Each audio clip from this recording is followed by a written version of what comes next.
Welcome to Sound Up, your direct connection to everything going on in the world of music. I'm Mark Goodman. If you have been with us, you're already a fan of Sound Up, you know how we roll here, but maybe you're new. I hope you are. This is what we do. We deliver 2 new podcasts every week. Both feature up-to-the-minute news, special guests, whatever else you need to know about what's going on in the world of music. On the Tuesday episode, we also feature our new music picks of the week, which you can find in our Sound Up soundtrack playlist on Spotify. Definitely worth checking out. We're building a great playlist. On our Friday episode, like this one, we record it live so you, the audience, can listen in and be a part of the conversation. To find out how you can join a future taping, go to sounduppod.com and sign up. To join our Sound Up Pod Squad, simply like us or follow us on Facebook, Instagram, TikTok, X. I can't think of any more. Do that now. And join in on all the social media fun. This is Sound Up with Mark Goodman and Alan Light, the only music podcast that matters.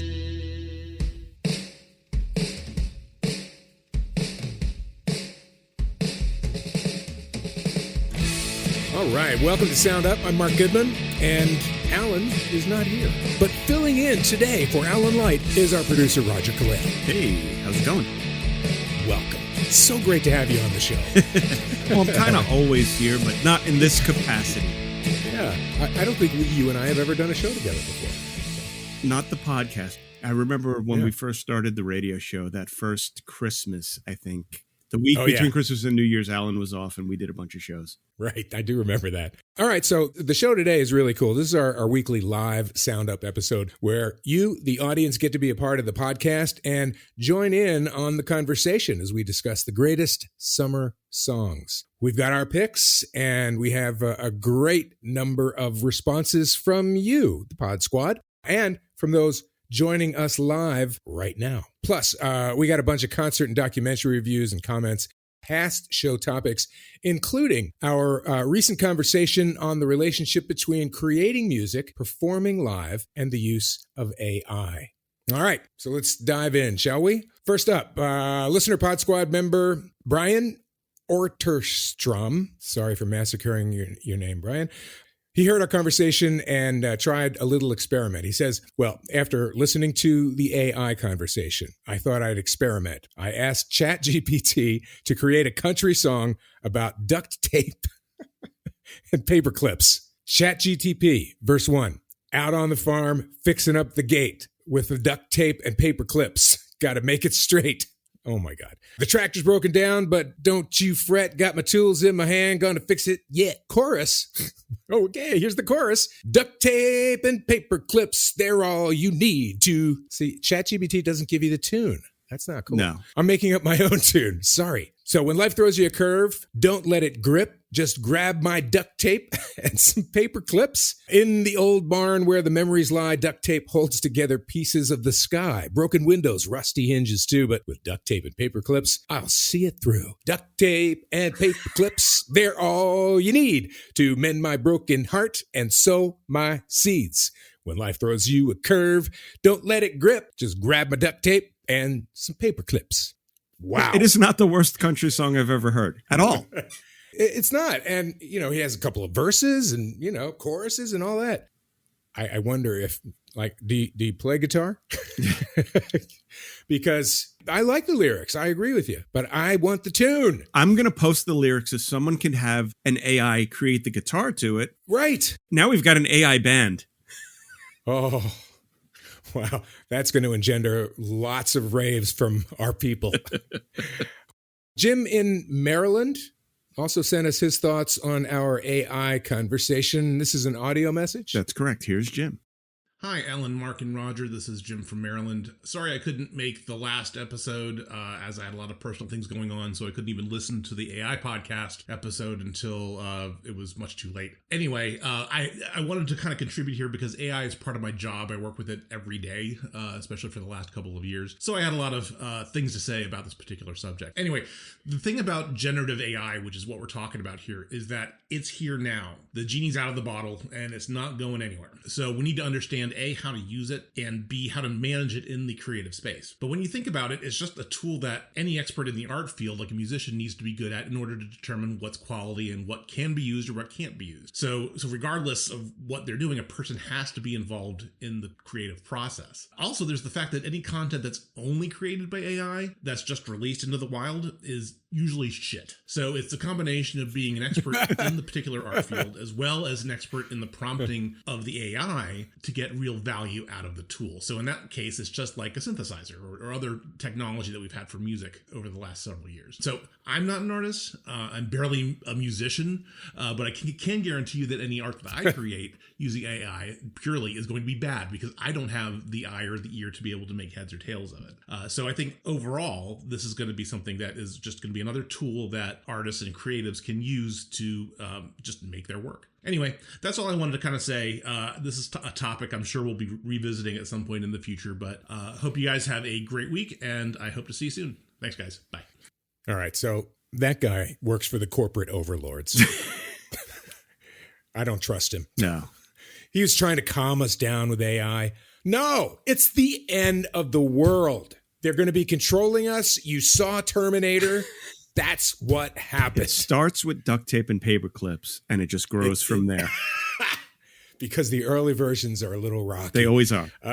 No, I that's actually is a great message, and I appreciate that we have an expert on it weighing in, and I kind of get it. I feel like stuff that is released, there's been some stuff that's been released all AI that has been unable to tell from what the artist really is. The Drake thing sounded like Drake, and there was no question. But when that happens, there should be some sort of like a tag, a digital tag or something, don't you think? Sure. I mean, I like to know where the art, good or bad, is coming from. Right. And I'd like to know if it was the actual artist or a replica. Is it going to change whether I like the song or not? I don't know. That's the weird thing, Yeah. I don't feel like it's the same as, synthesizers or the auto-tune or stuff like that. I think this is different. Right. Those things didn't create. No, they're tools. They assist. They augment. Yeah. This is something kind of from nothing. Right. And, only if there's music coming out that is, completely original and it's shit, just wait a couple of months. Right. I'm sure there's going to be great stuff coming out that will sound great, and you'll think it's, Taylor Swift or something. Not to raise the alarm, but beware. Laura in California also chimed in on this. Laura. Hi, friends. It's your old pal, Laura from Southern California. Glad to be able to participate, even if it's from far away. As someone who manages a lot of technology contracts in higher education, the issue with AI is more about integrity, not technology. In our world, the technologists are extremely happy and excited about this. But from the academic side, we have the questions of integrity. And to me, it's very much the same in any discipline or field. How you utilize the technology is one thing. If you're Randy Travis and you haven't been able to sing for a while to your full capacity, having this technology that could help you to be able to express yourself artistically is a gift. If you're someone who's utilizing it in a very fancy thesaurus way to find a word that just doesn't come to mind, I don't think anybody faults that. I think where we have the hiccups is when people are deceitful with it and they're not upfront. That's not to say that an artist has to share and express every single time they use some AI technology, but when it's utilized to be a different person or to completely misrepresent yourself and the intent is deceit or the intent is malicious, then I think that's where there are issues. Let's face it, as technology has grown, we've come to rely on AI and appreciate it in its many forms. We don't take milk, cream, and churn our own butter. Sometimes utilizing the technology as another tool is a gift. I think we just have to be realistic about what we're getting. And I think artists have to be honest about what they're presenting. Thanks for taking the time to listen. Love and miss you all. Thank you, Laura. Makes sense? What do you think? Yeah, I mean, listen, we're going to have this conversation over and over again as the technology develops and as people start using it differently and probably in ways we haven't thought of yet. So it's definitely different, I think, than other technological advances. You know, like you said, you know, we've seen the movies. There's that back of your head Terminator mentality of the end is coming. No matter what you do. The stuff that it has learned so far that this thing has been in our lives is amazing. True. Imagine 50 years from now. I know. Right? I was at a friend's apartment and he had a book on the coffee table of poetry. And I said, who's that by? And he said, it's by AI. It's an entire poetry book of poems written by AI. It's crazy. I will say I agree with Laura. I mean, you have to hope that people's intent isn't to deceive, you know, that there isn't some sort of malicious thing behind the use of this technology. I guess that kind of goes without saying. And I know, you know, we have talked to Jimmy Jam, great producer, who is all about it. He loved it. He thinks it's a great tool. He was all in on it. And he's not the first producer that I've heard that from. So I feel like I need an education a little bit more to really find out, am I nuts? You know, are we going to be seeing Arnold Schwarzenegger? We also got this email comment from Allie, Debatable Freak. Oh, right, Debatable Freak. Hey, welcome.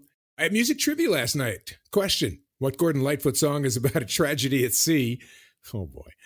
I was happy to be able to confidently answer The Wreck of the Edmund Fitzgerald. I remember those daily shows so fondly. I missed all of you. Glad the band is back together. Thank you. There are a bunch of new music docs out, including the Disney Plus Beach Boys documentaries. A Lollapalooza doc is out as well. I will just mention that there is a Little Steven doc on the way. It's going to premiere this weekend at the Tribeca Film Festival, and then we'll be headed to theaters after that. I've got a bunch of music documentaries, and the Pod Squad absolutely came on strong. They came through this week's with their reviews. Let's bring on Gretchen.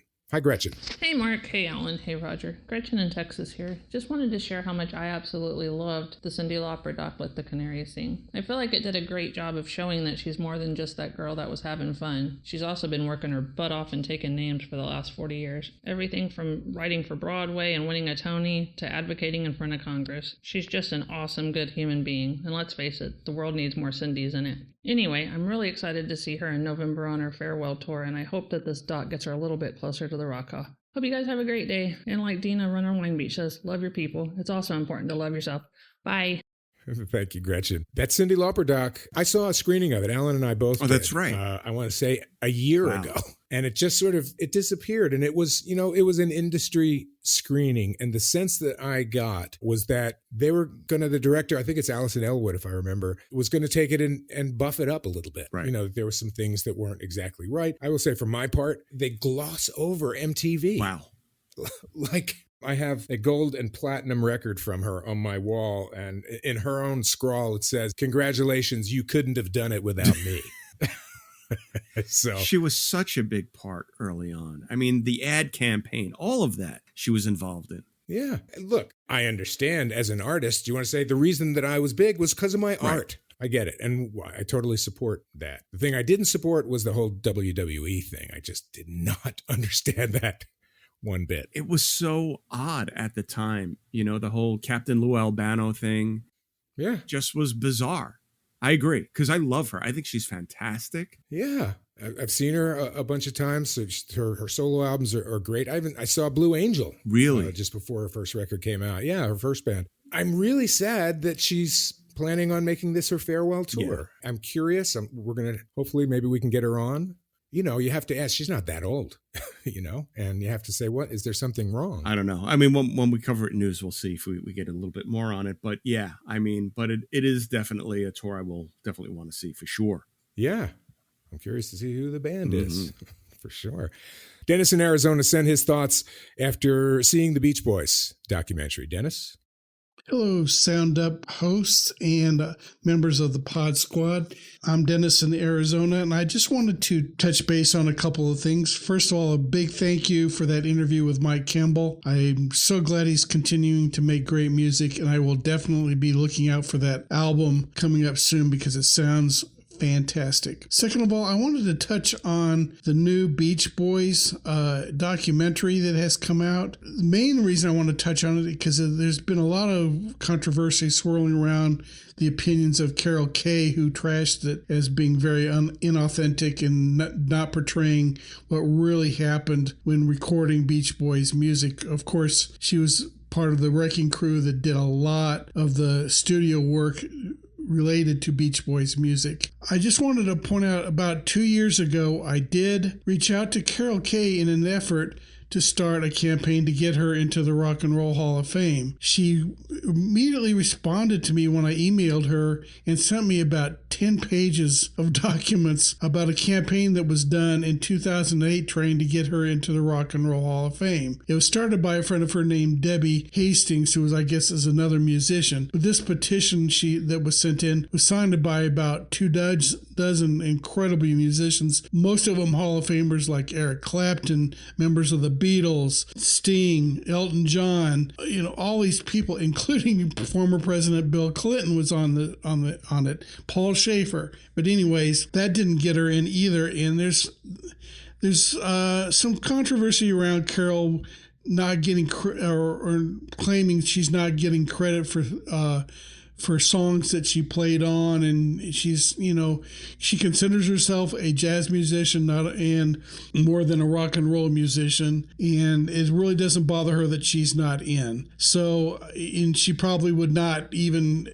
want to come to accept the award because she's, really bitter about the politics that have had to be played to try to get her in. I hope the rock and roll will get her in one day. Whether she accepts it or not is up to her.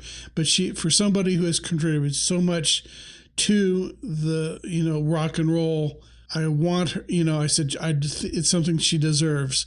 But just to let you know, she is not really a fan of either the documentary about the Beach Boys, because it doesn't portray how much contribution that the studio musicians put into the Beach Boys music. She gives all the credit in the world to Brian Wilson for the music, but not for who was playing the music. But anyways, I just thought I'd reach out and let you know my experience in reaching out to Carol, and I really, I still don't think she's deserving of it, but I understand if she's not interested in accepting the award. Thank you, Dennis. Thanks for that one. Have you seen the doc yet? I have. I haven't seen the Beach Boys. I like it. It's interesting. I thought it wasn't as in-depth as I thought it was going to be in some areas. It's very Brian Wilson heavy, for sure. Mike Love's a big part of it. And I think a part of... Right. He comes off... Mike in the past has come off very kind of standoffish on certain things. Oh, yeah. He doesn't in this at all. He comes off kind of cool in a way. But they do gloss over the Wrecking Crew's contributions quite a bit. Yeah. But it's really not about that, the doc. It's really about the family. Ah, I see.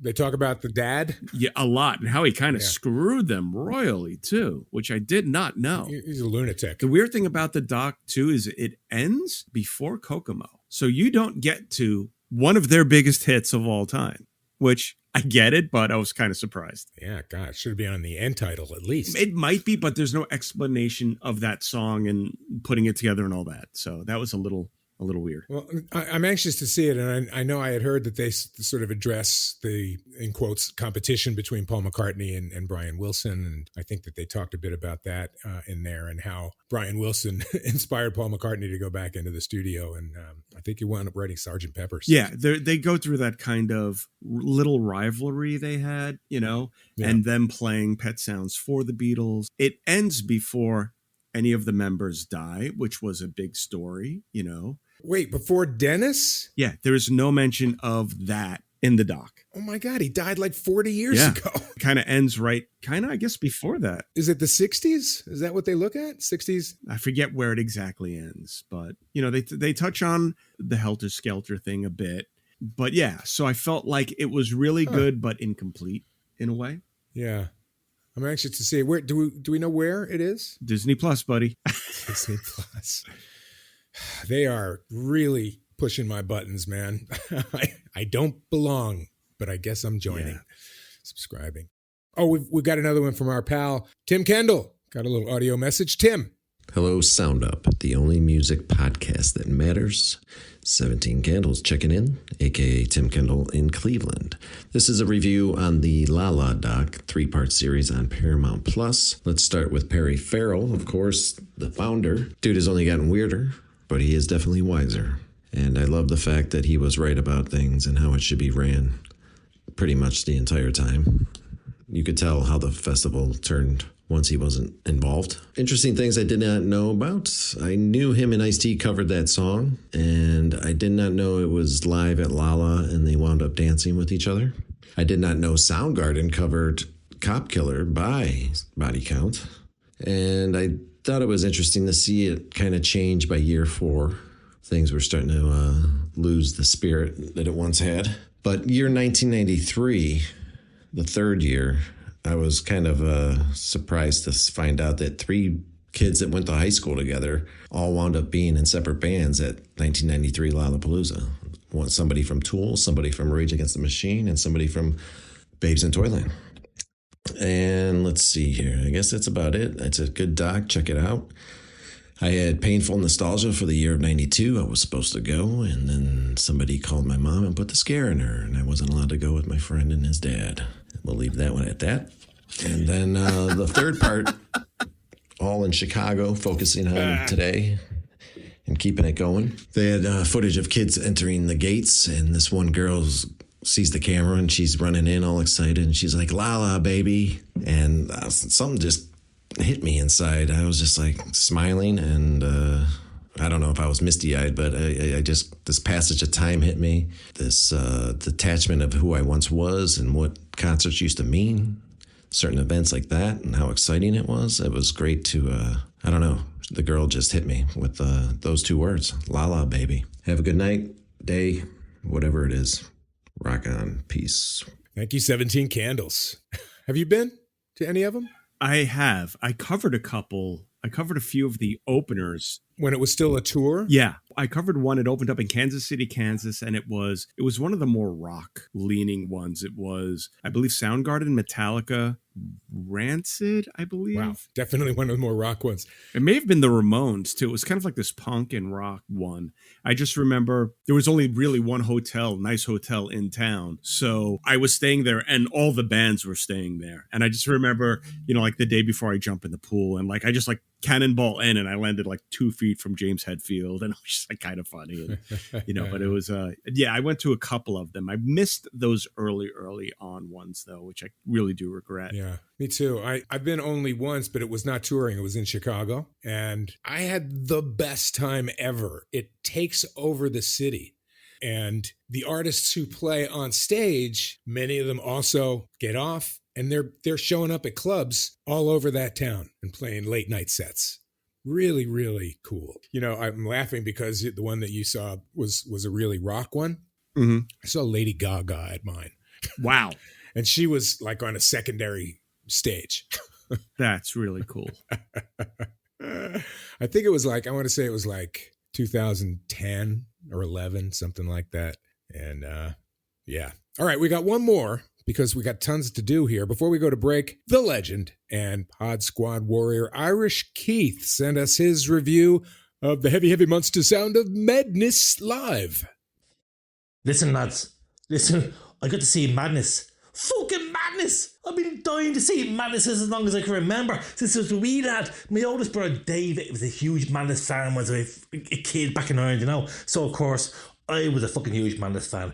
And I never got to see them. When I was about 18 years old, I tried to bonk into a festival in Ireland. I tried to sneak into a festival in Ireland, and I got caught and I got choked out. It's a funny story, actually. I'll tell you some other time. But I tried to see them anyway. Then I tried to see them again, and COVID hit. Fucking COVID, you fucked us all up, man. But so they cancelled their fucking gig that time, so I never got to see them.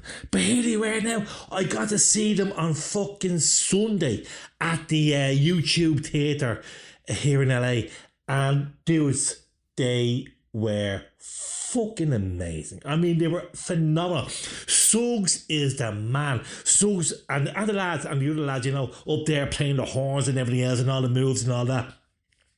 Talking about the moves. That's what it's about. It's about the moves. Remember, like, we all want to see Mike Tyson fight Jake Paul, but fuck Jake Paul. We want to see Mike Tyson up there doing his fucking ducking and weaving and his peekaboo style fucking fighting. It was the same as Suggs. Suggs is up there doing that robotic, jerky kind of move he's fucking renowned for. And just to see that, man, it's just fucking nostalgic. It just makes you so happy. And you get up there, man, and they played all the hits. They played a few of the new songs, but they played the hits like Embarrassment and The Prince and Baggy Trousers and all that kind of stuff. And listen, lads, I was the happiest Billy Bunter ever walked the fucking earth listening to them. They were amazing. And everybody, the whole crowd were fucking bopping to it and doing the fucking skanking dance and all, man. Joey... Well, you don't even know who Joey is, but Joey's Tara Slowminator's fucking husband. I wish he was there with me because he's a mad fucking scarhead. I wish he was there too. I'm out of here, right? Good luck. Bye.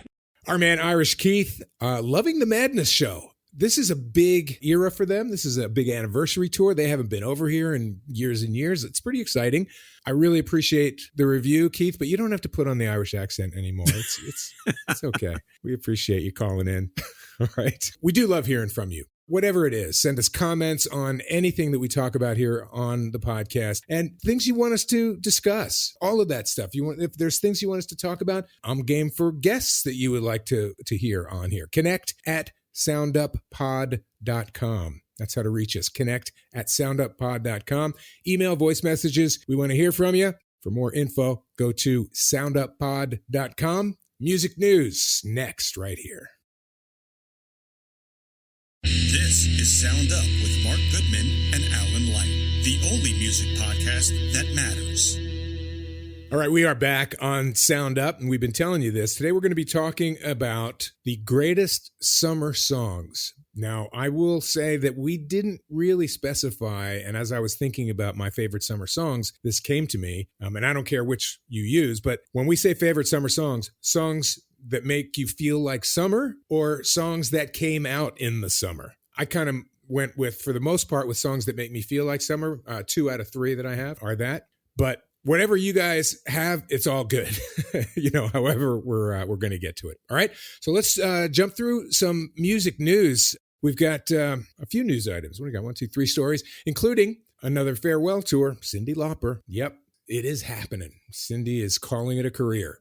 Girls Just Want to Have Fun singer announced a farewell tour earlier this week, setting one last national jaunt that will take her to 23 cities in North America. She didn't release any statement explaining her reasons for deciding to do the farewell tour now, although she is expected to talk about it later this week, and she promotes the new documentary about her career, Let the Canary Sing. That premieres on Paramount Plus. I think it is on there as we speak. The Girls Just Want to Have Fun farewell tour. It's being described as her first major road trip in a decade. And it'll begin in Montreal and on the 18th of October and wrap on December 5th at the United Center in Chicago. So, wow. Saying bye to Cyndi. Well, I mean, it says she's retiring from the road. That doesn't mean she's not going to still make music, one-off dates, Absolutely. And as we know, farewell tours are rarely the end of it. And like, I think you mentioned this before, but this one seemed a little premature. And I agree. I think she's like 65 or something. I don't know exactly how old she is, but, she ain't older than Jagger. No, but if she feels that she wants to go out at the top of her game, I totally respect that. Of course. And, who the hell am I to say? Whatever the reasons are that she doesn't feel up to touring anymore. Physically, fine. Or I want to spend time at home with my husband. Right. That's fine, too. Exactly. But I hope everyone gets to see the show. I've seen her a bunch of times. And it's, in fact, when I saw Let the Canary Sing, Alan and I both saw it about a year ago in an industry screening. And after the film, she did a bunch of songs and hasn't lost a step. And that voice, geez. That voice is one of the most unique, powerful voices I've ever heard. No question. What a range. Mm-hmm. That's what, when people were like, it's Madonna versus Cyndi Lauper. I mean, love Madonna, but come on, who's the better singer there? No question, right? So I will wave goodbye. I hope I get to see the show, and I hope you do as well. You will not be disappointed. And I hope we hear about what's up, and I hope it's nothing serious. I'm So tired of hearing about our heroes getting sick and having to bail on their career.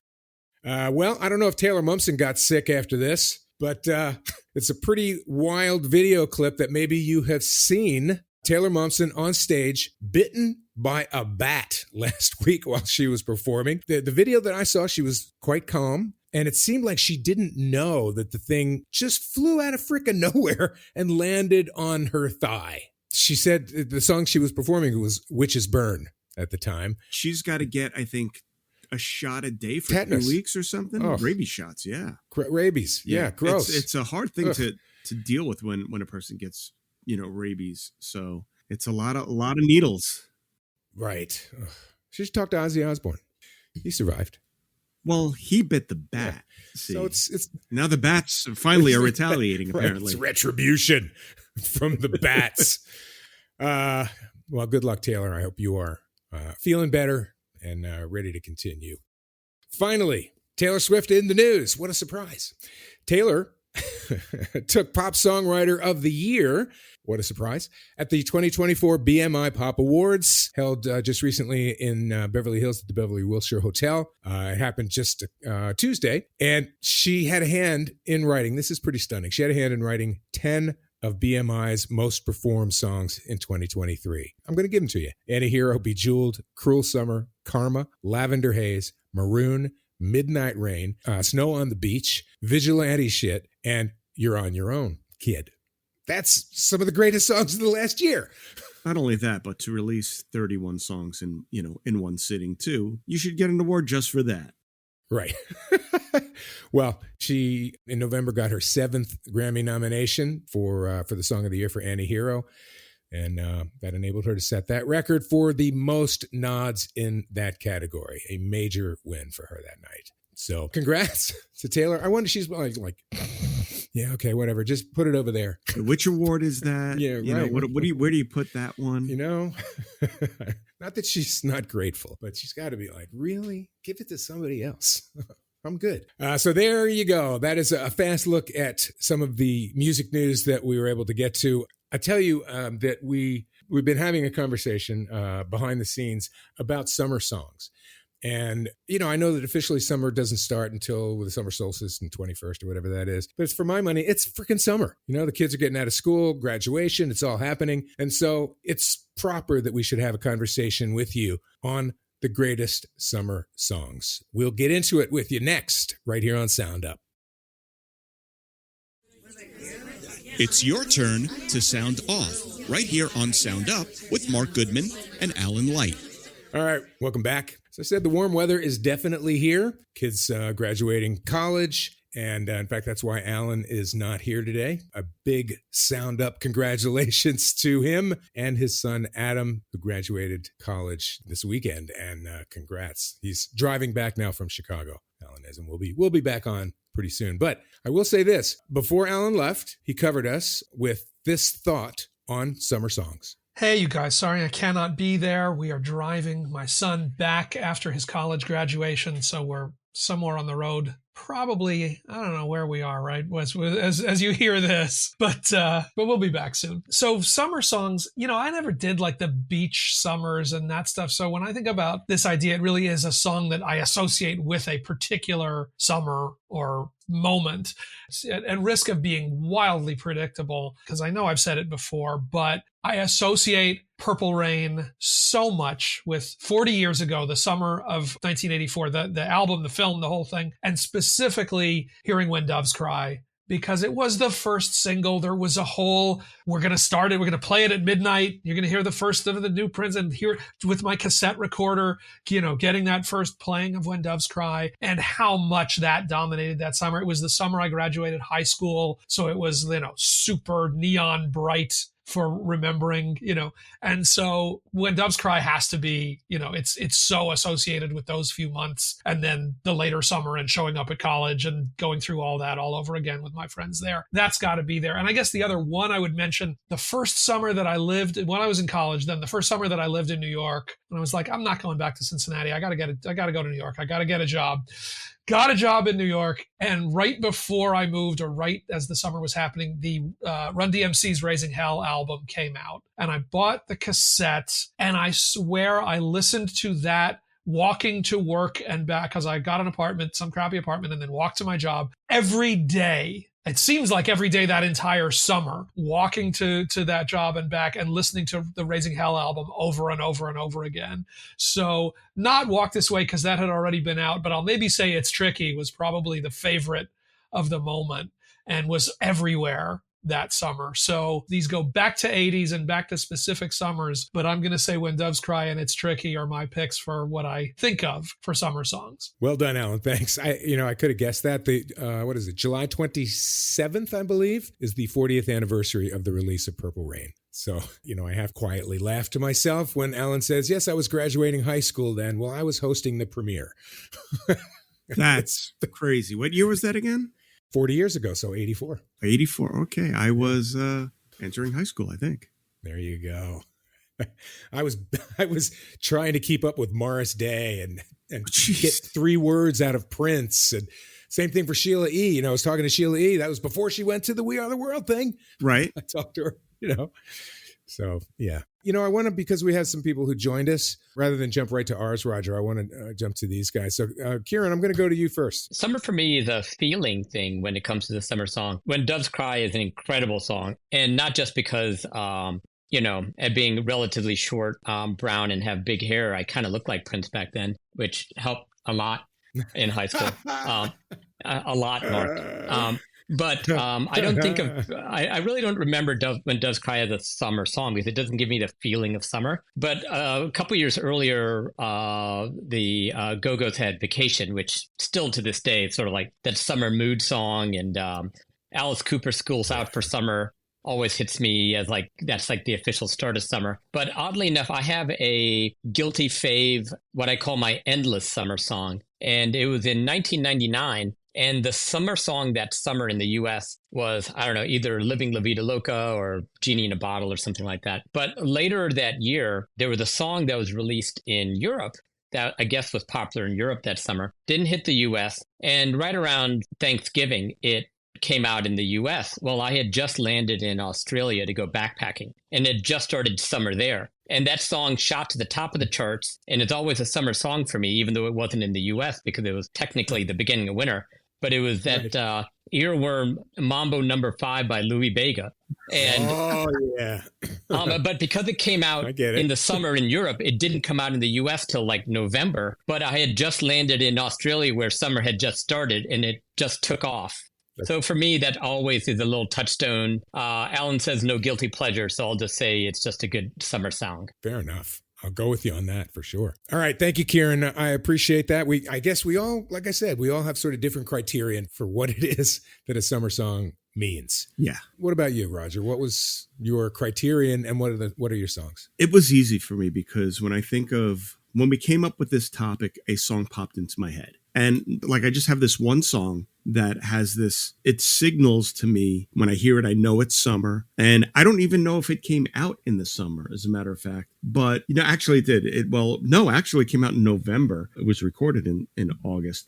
But, for those of you who are not from the East Coast, specifically New York summers can be unbelievably hot and sticky and just gross and nasty. And I remember as a young kid just walking around Brooklyn, New York. And then when I was able to go to the city, every summer you would hear it 1,000 times. At least that's what it felt like to me. But Lou Reed's Take a Walk on the Wild Side would always be pumping out of someone's boombox or someone's car window. And it just had this very street, sticky, hot kind of New York feel to it. And it's always been and it sways. It's got a groove to it. Yeah. And anytime I hear that song, it brings me to young summers in New York City to this day. And the one other song that kind of I felt was kind of like an updated version of that was released a couple of years ago was Haim's Summertime Girl. Summer Girl. Oh, Summer Girl. I completely forgot about that. I'm Your Summer Girl. Yeah. Wow, that's a great one. Has the similar sax thing at the end and has that kind of Take a Walk on the Wild Side bass line totally brought me back to that. So, and I adore both those songs. So that's great. Yeah, those are my picks. What about you? So my criterion is songs that they not necessarily released, but songs that were hits in the summer that I, they're a part of my psyche now. Right. First up is the Stones' Satisfaction. And why is that a summer song? It came out in 1965. I saw them at the Marine Ballroom on Steel Pier in Atlantic City on July 1st, 1966. Ooh. And the opening act, Trade Winds, which I have no memory of. The Standells, that's Dirty Water, was their one hit. And the McCoys, who I clearly remember. Rick Derringer was still in the band. Wow. So I remember all of that opening acts, and the band Stones closed with my summer song, Satisfaction. That's one. And that's, it just takes me back to that. At a moment I was in, I don't know, junior high, I guess, and, staying in Atlantic City on the weekends and having to go back to Philly and work. And, so it really takes me back, Satisfaction. And another one from a later summer, this is, mid-60s summer, a later summer, summer of 79, is an amazing song from Junior Walker. What Does It Take to Win Your Love? With an amazing sax solo.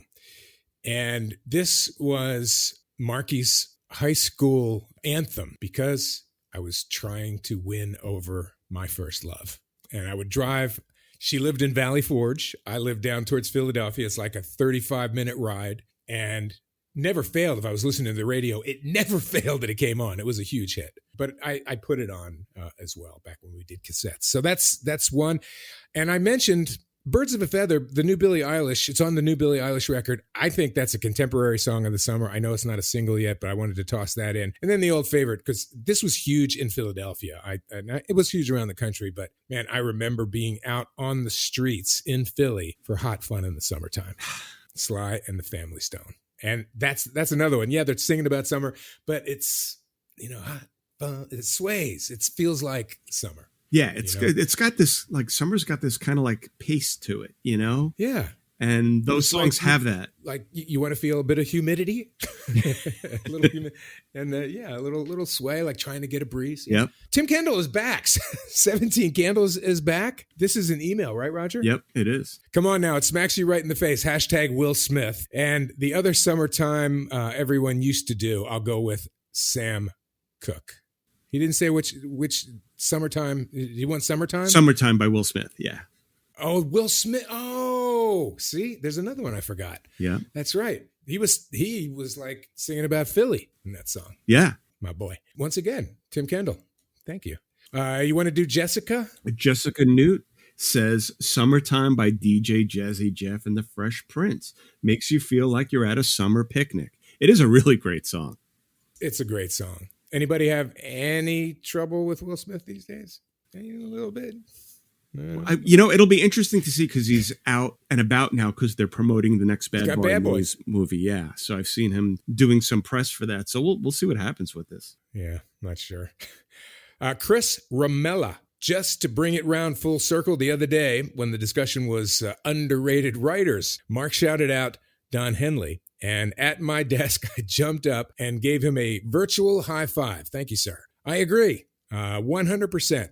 My every summer tells me its summer song is Boys of Summer from Don Henley, of course. So a Deadhead sticker on a Cadillac. What a great vision. John Ezzo, our pal John from New Jersey. Probably not being PC with this choice, but I'll live with the blowback. When I was a teenager, Beautiful Girls, Van Halen was my favorite summer tune.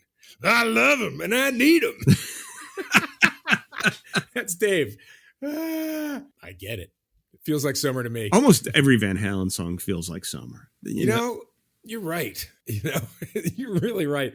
Aaron said Summertime Girls by Y&T. Y&T. And I agree. That was such a summertime kind of, and an MTV hit. Yeah, for sure. Yeah. That's a great one. Yep. All right. Kim Yancey says Boys of Summer, Don Henley, Running Down a Dream, Tom Petty and the Heartbreakers, and Summertime Rolls by Jane's Addiction.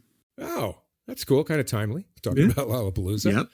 Yep. Summertime Rolls. I don't know that song. Neither do I. I got to say. but I am going to look for it now. Thank you, Kim. And maybe they'll be playing it on that co-headlining tour they're doing with Love and Rockets. Who knows? Who knows? What else we got? Sherry Thomas says any song by the Beach Boys, which we were talking about earlier, and that's kind of a given. I mean, every song has like surfing in it, and they wrote about the beach. They wrote about the culture. They are the summer. You know, it would have been too easy for me to just pick a Beach Boys song. So yeah, but I get it. It's so funny that they were not at all those guys. You know, they weren't surfing. They lived in Hawthorne. She goes on to say that they invoke sunshine and warm feelings, even on the coldest, darkest of days. Can't agree more. Cannot agree more. Thank you, Sherry. Julie Marin Southern. These instantly came to mind. Soak Up the Sun. Great Sheryl Crow song. Brighter Than the Sun. Colby Calais. Interesting. Summer Girls. LFO. Holy shit. I can't remember when that's last time that band was mentioned. LFO. I was going to say that is definitely the first time LFO has been mentioned on Sound Up. Hell yeah. Julie, and I'm with you on your last choice. Little known hit. Len with Steal My Sunshine. Such a great one. That's a killer pick because that was such a great summer song. So great. So great. And I love this because you're helping me put together a summer song playlist. I'm going to have some driving coming up. So you're going to help me out here. I appreciate that. Everyone who has chimed in. Paul Wesley is helping out as well. War, summer, or all day music. All day music. Oh, man, I can hear that one too. Our pal Sunita, cringeworthy lyrics aside, I'll offer up Mungo Jerry's In the Summertime.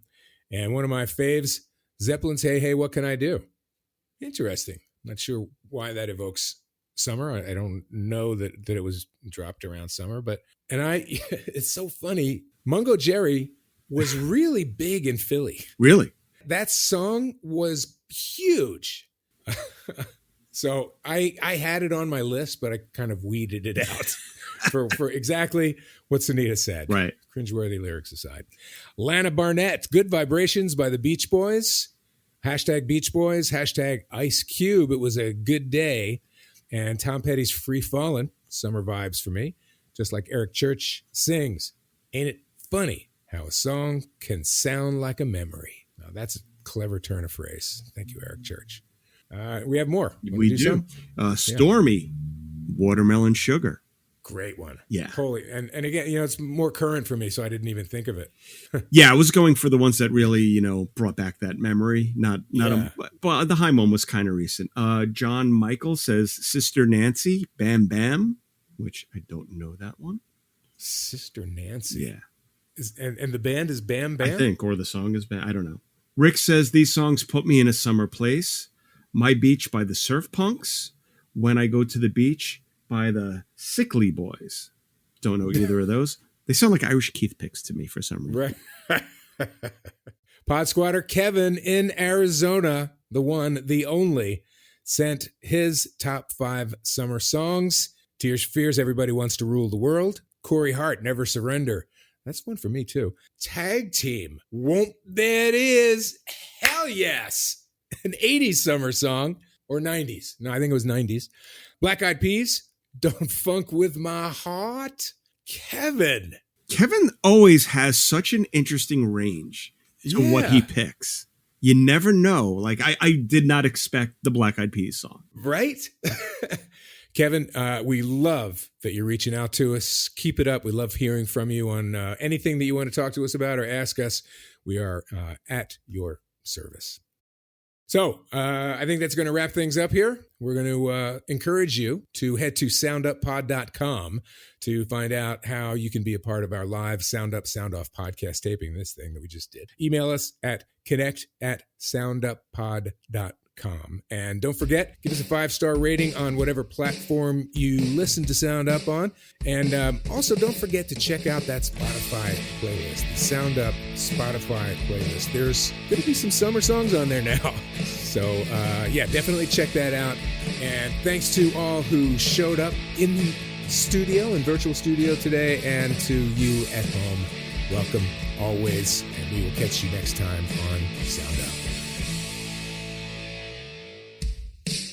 Sound Up is hosted by Mark Goodman and Alan Light, Produced by Roger Coletti, distributed by Revolver Podcasts. Get Sound Up on Pandora Podcasts, Spotify, Apple Podcasts, or wherever you get your podcasts. To be a part of the show, email us at connect@sounduppod.com. Sound Up theme music is by Smile from Tokyo. We'll see you next time right here on Sound Up with Mark Goodman and Alan White.